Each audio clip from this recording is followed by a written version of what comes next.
following Stephanie Kelton, who seems kind of the main character in this documentary, and how is it following her, and who is she kind of as a person to kind of be so dedicated and to fight so much for this Mhm. idea?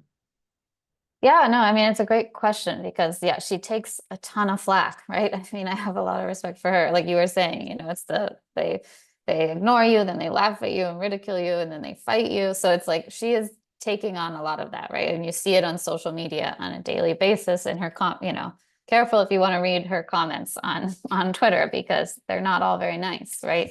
So I think you're asking if I got some of that. And yeah, I think it's just kind of built in for some reason. People are very emotionally invested in their economics and their economic theories. So, and money, it's like people are it's a scary subject, right? And Randy said that in the film too. It's like don't talk about money. It's scary. So I think for Stephanie, I'm always amazed that she can take on so much of that and also kind of repulse that ridicule. Or she's And I think also I was trying to convey that in the film. There's one scene where she says like, yeah, it's hard, like we've made a lot of sacrifices, or especially in our professional careers. They're not at Ivy League schools maybe where they could be if they had just followed the mainstream neoclassical models, but they really kind of sacrificed some of that to say, well, she came across these ideas from Warren Mosler. She thought she was skeptical of them. She thought they sounded wrong.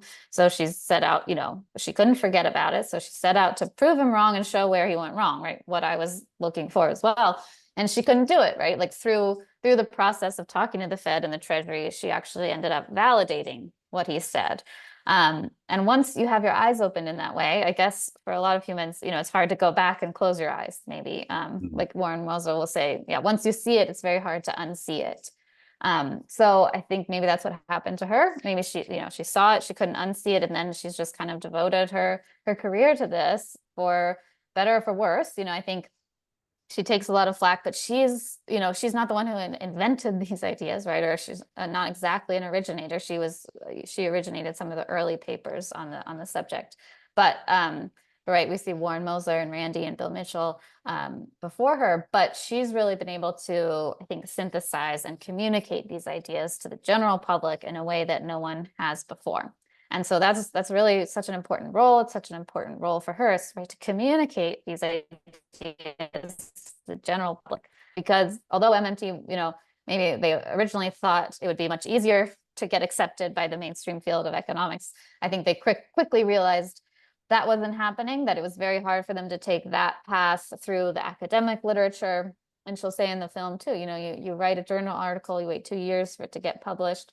And in the meantime, we're having these really important debates in the political sphere about the national debt, or, this debt ceiling, or your black hole, or, you see these repercussions playing out in real life, or 2000, the 2008 recession. Like they were just watching as Obama kept saying, we don't have any money, we have to tighten our belts just like everyone else. We can't, sorry, like the government can't step in here, even though we're in this terrible recession. Sorry, we can't, help people. We can't employ people. We can't invest in climate infrastructure at this time when they actually had the most space to spend and invest, right? So I think that would be very frustrating if you've kind of seen that, and then you see what's playing out in the political sphere, the debate that continues to play out based on these kind of myths. So I think, yeah, just on a personal level, she felt like it was so important to reach that general public because the change wasn't happening from within or from the top down.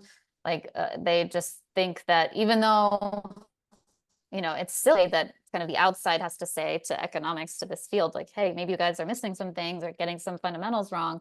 MMT economists feel like the pressure needs to come a little more from the outside, from the grassroots, to say, we're not really going to put up with this anymore, and demand more from our politicians, and really just allow our politicians to talk about this in an open way. Because so far they can't really talk about it without getting laughed off the stage, right?